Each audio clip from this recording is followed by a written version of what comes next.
this morning's offering, Brother King, to the offering and pray over it for us this morning. Will. Lord, thank you so very much for allowing us to come with us this morning, Lord Jesus. Thank you for sending Brother Ranger away. We had a real good Sunday school lesson. Thank you for taking the break this morning, Lord. You heard the service with us, Lord. We have a lot to say before you this morning, Lord Jesus. Bless this church. Help us grow, Lord Jesus. Bless this offering. These things we ask in your most holy name. Amen. Who's going to take it up? You do right there. That's a good prayer. Can you give it to them On that side, good. when they come around? Wait a minute, they was like, she coming around. She's got something.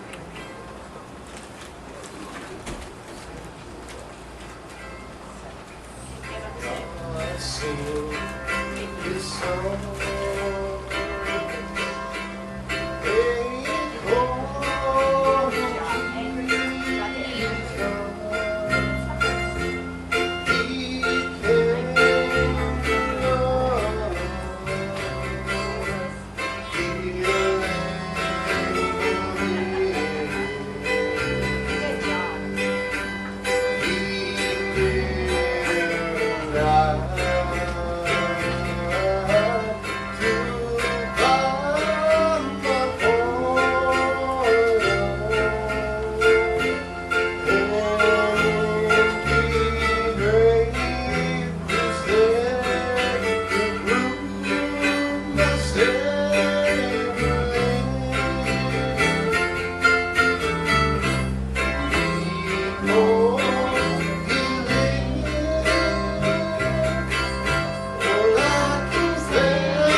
testimonies this morning? Anybody want to testify about what God has done for them this week?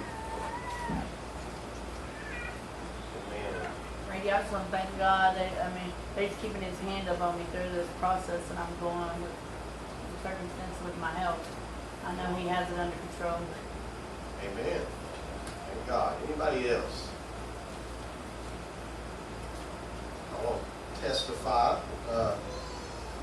The position I work in at my job is that I have to reapply for a grant every year to make sure I have a job for the next year. And that process gets affirmed for me to start in October. This is done every single year. Usually it's very assured that I get it. This year, at first, it was almost a definite no. And then God stepped in and it was all right. It's taken care of. But last week, I come in on Monday and it had flipped again. And it was, we usually ask for about $50,000 on the grant I work on, and it was down to 19. And it was like, oh Lord, I don't know how this is going to work out. But by the next day, God had taken care of it and everything was back right again. And I thank God for that, because even in that time that at that point I have to go, Lord, it's all you, it's not me. I can't do nothing. And I thank God for taking care of that for me. Anybody else got a testimony, just a praise or something God's did this week? Anybody got a special song today? Surely somebody else out there sings other than me and Dee. You don't sing, Mike? That's not what I've heard. Tracy can sing too. All right, well, Juju? nobody? I'm going to sing one more and then we'll get into what God has for us this morning. Kids, y'all want to come help me sing?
close to Houston, and he passed away. And before that, he and my aunt had been married for over 40 years. And the whole time they were married, she would say, "Can you please go to church? I want you to get saved." And it just was kind of a battle going on throughout their marriage. And 2 weeks before he passed away, he went into the hospital. And God gave him a vision or a dream that he had died and gone to hell. And he said, "I could feel the fire on me." And he was able to wake up, and he was able to go to, because he was on life support. And he went home and he said, "I want to give my life to the Lord." So 2 weeks before he passed away, he became saved. And so now we know where he is. Right. And of course you think, that's cutting it close. Yeah. But God is always on time Yes, he every is. time. And I just Yes, he thank is. God. Amen. It's always right on time for us.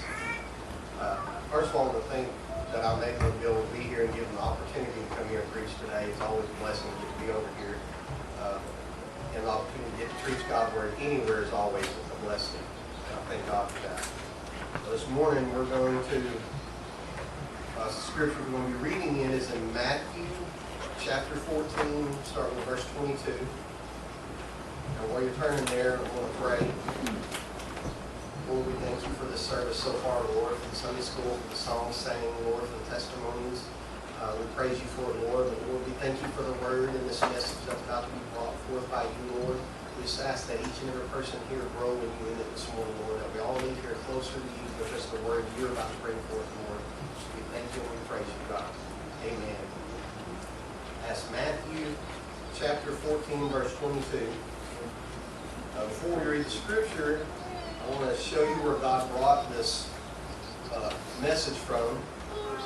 I have this wonderful little book that Amy got me for Father's Day.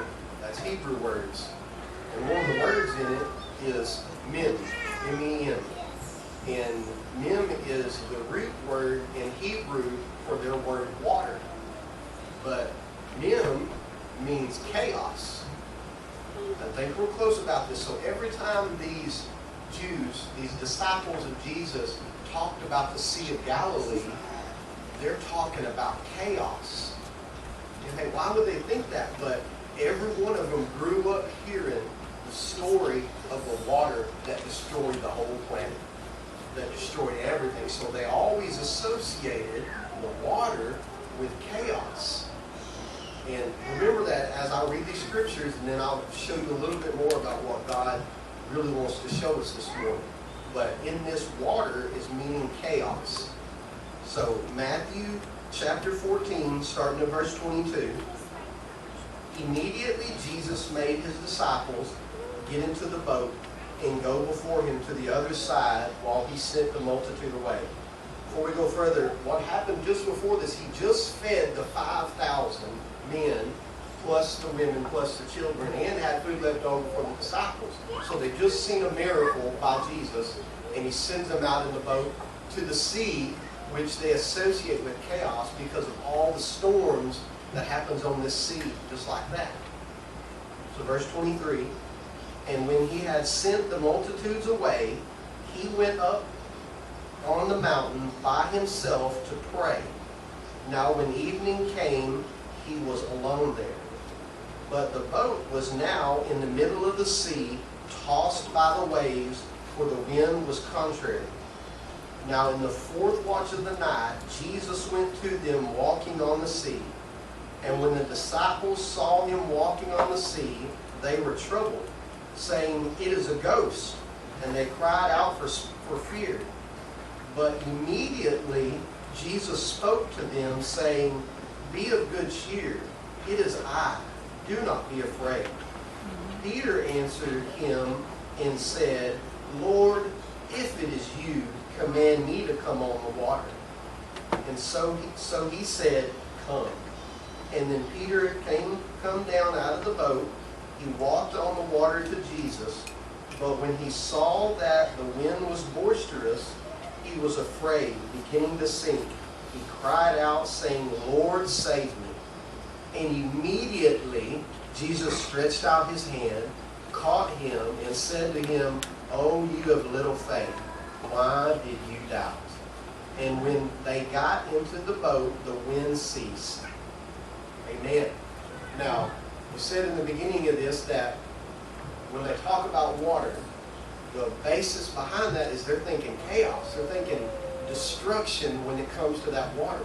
And these disciples just seen Jesus feed probably 10,000 people when you get down to it, probably more, out of nothing, out of a little bit, and he kept blessing, kept pulling miracle out after miracle out, and feeding these people, and he even gave enough for them too. And he, as soon as they get their blessing, he sends them out to the chaos. He sends them out to where it gets kind of scary. It gets kind of, am I going to make it? So Jesus is sending his disciples out into the chaos. Why would he send them to the chaos? Why would Jesus do that? Because he is the author of peace. He's the one that can walk on the water. He sends them out there. And what does Jesus do first? He goes and prays. In our Sunday school, we're supposed to pray. He went to pray first. And then once the storm started knocking that boat around, he walked out right on top of every bit of the chaos.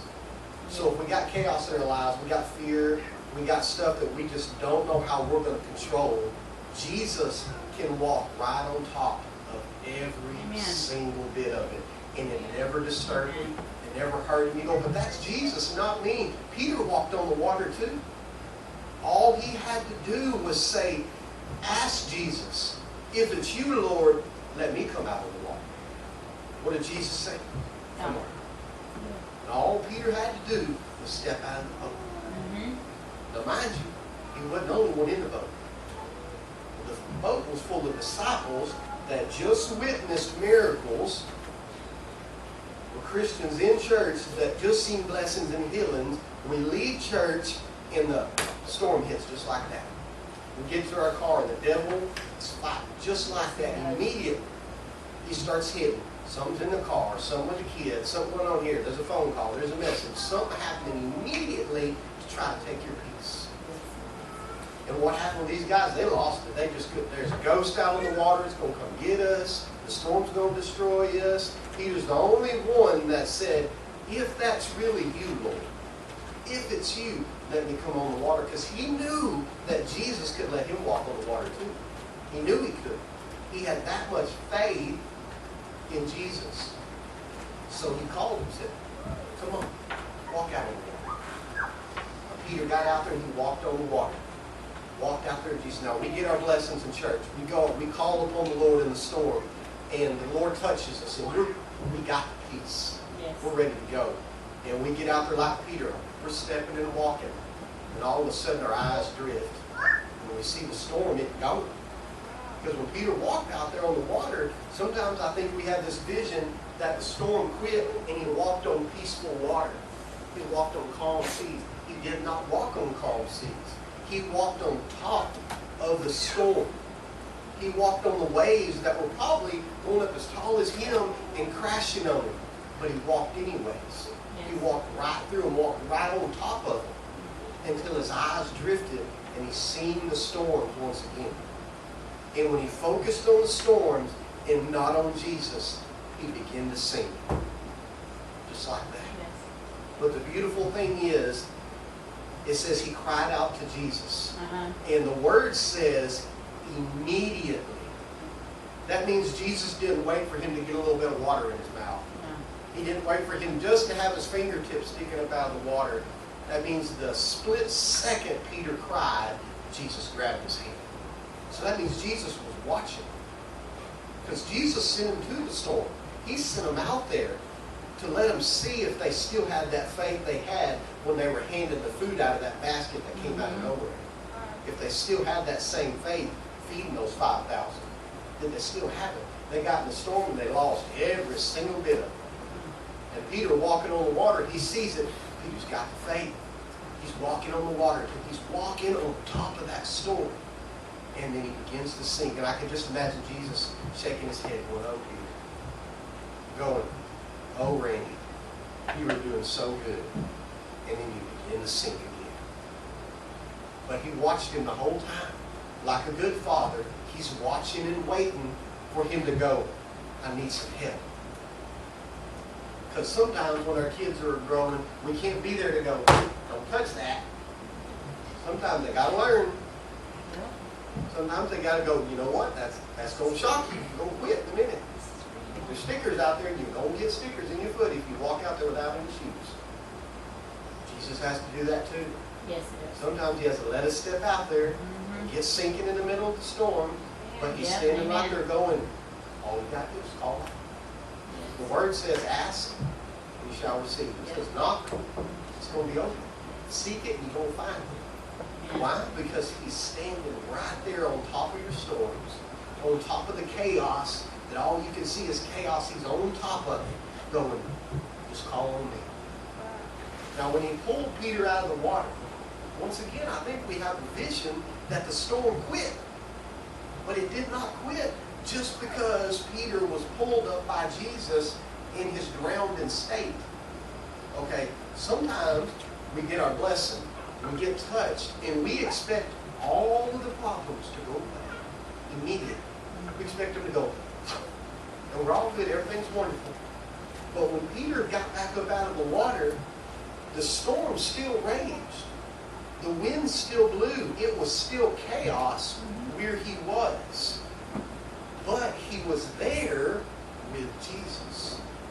You can have the storm in your life. You can have the fear that overrides the world right now. But my Jesus can help you walk on top of the fear.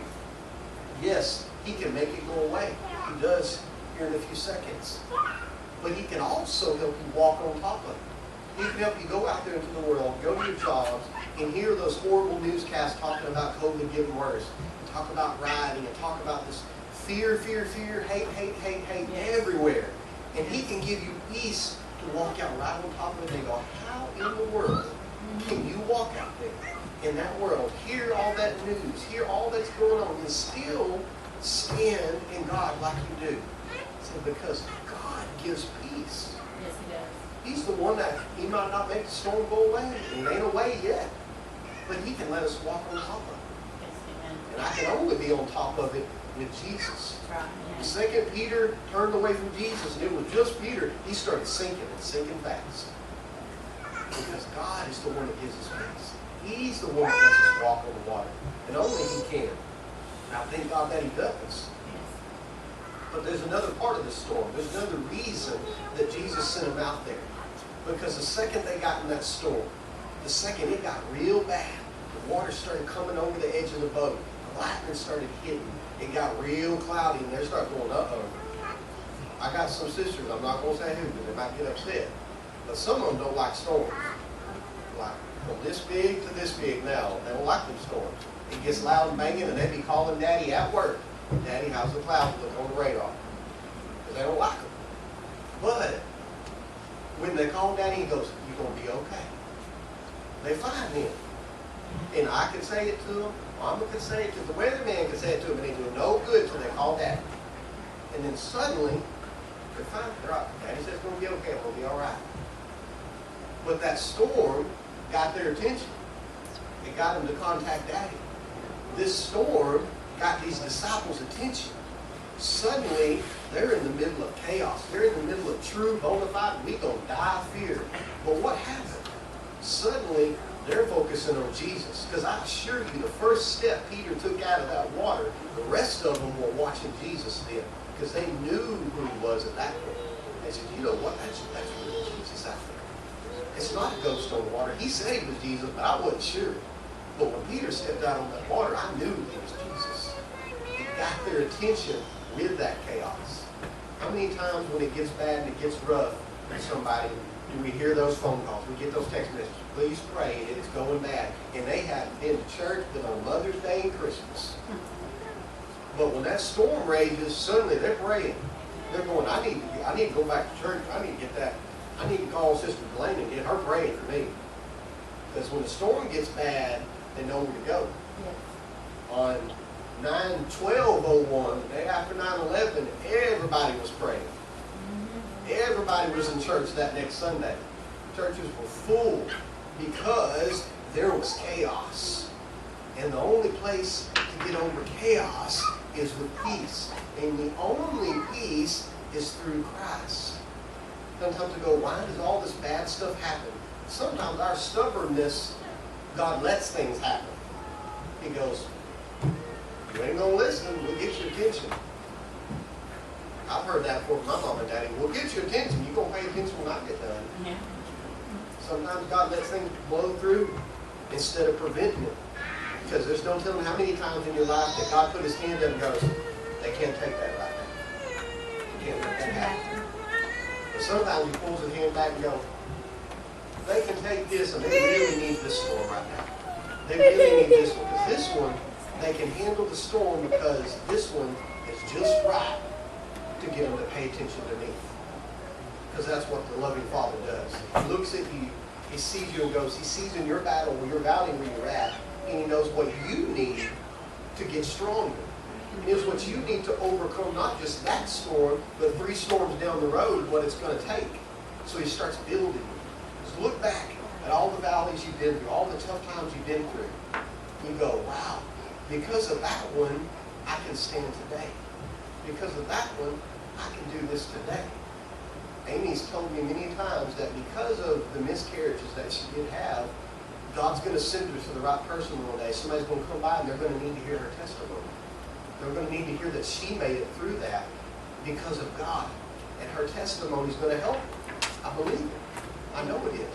I know I've testified about my migraines. I've testified about my carpal tunnel I used to have. And both of them are gone all through Christ. And somebody needs to hear that. Somebody needs to hear what God has led you through. Because they're in their storm going, I can't make it. They're the disciples on the boat thinking they're all drowned.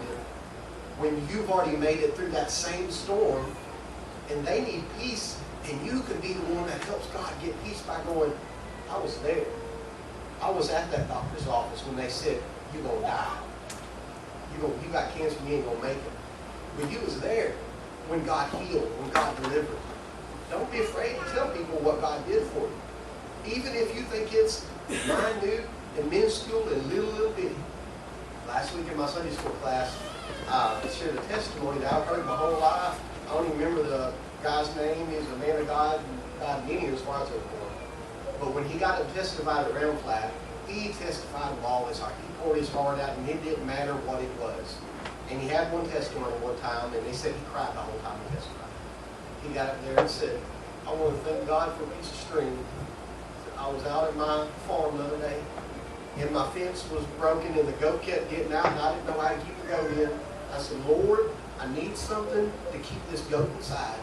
He said, I opened my eyes, and there's a piece of string at my foot that was just the right size to tie up the fence. To somebody else, that's nothing.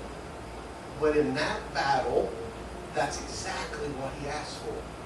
So what did he do? He went to church and told everybody, this is what my Jesus did. He gave me the need, filled the need that I had at that moment. And at that moment, that's the biggest thing in the world. When you're at home and you have lost your car keys, you can't find your keys. Lord, where's my keys at? Oh, Lord, I got to go. I got to be at work. I got to go down here. And I'm running late already because I never got here on time. Now I can't find my keys. And that moment, the most important thing in the whole world is finding those keys. I've been there and raise your hands and go, have y'all prayed for the keys yet? I'm sorry. Let's pray. You pray and then they'll pop up somewhere just like that. Because if it's important to you, it's important to God. If it's chaos to you, he can give peace no matter what your chaos is. No matter if it seems as small as I can't find my keys. God can do it. It can be as small or as bad as I can't find my phone. We've all had those chaos times. Lord, I can't find my phone. I got to charge it up. It's my alarm. It's my life. I got to have it when I go to work. And you can't find it, and it's dead, so you can't call it. What do I do? If it's chaos to you, God can give peace for that chaos. The storm can be any storm that it needs to be for God to give peace. Because that storm gets your attention. Suddenly you're going, Lord, find my keys, Lord. I'll go to church Sunday, I'll pray, Lord. Find my phone, Lord. Help me, Lord. I promise I won't do it again, Lord. Help me. But He got your attention. And if the little things, if I can't find my phone, I can't find my keys, don't work, He's going to get you in a position where you're drowning like Peter. And you go, better pay attention or else you're going to sink on down. Because mind you, He didn't quit the storm when Peter came out of the water. He had to walk all the way back to the boat on that storm before He calmed the storms.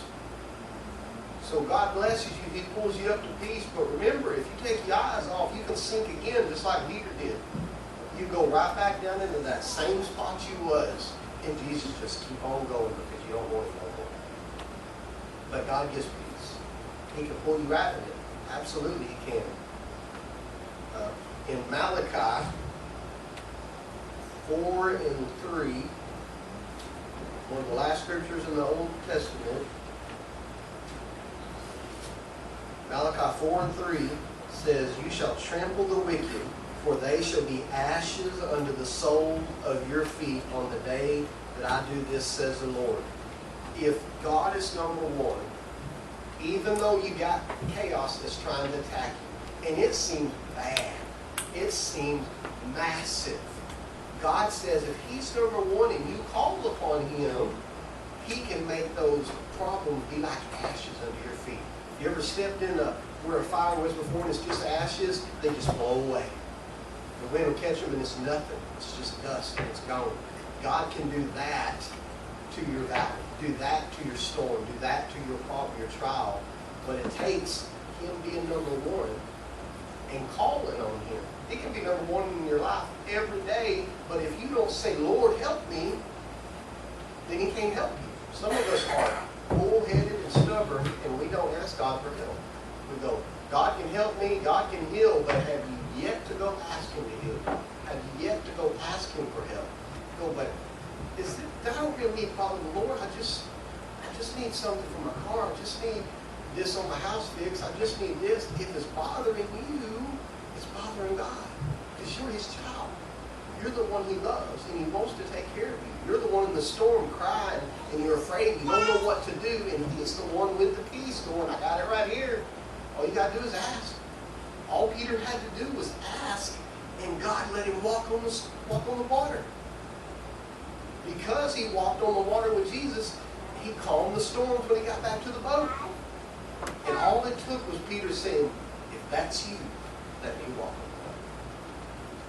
the water. And then, very, very, very, very important part, if you're asking God for help, and God says here, you have to go get it. Peter had to step out of his comfort zone.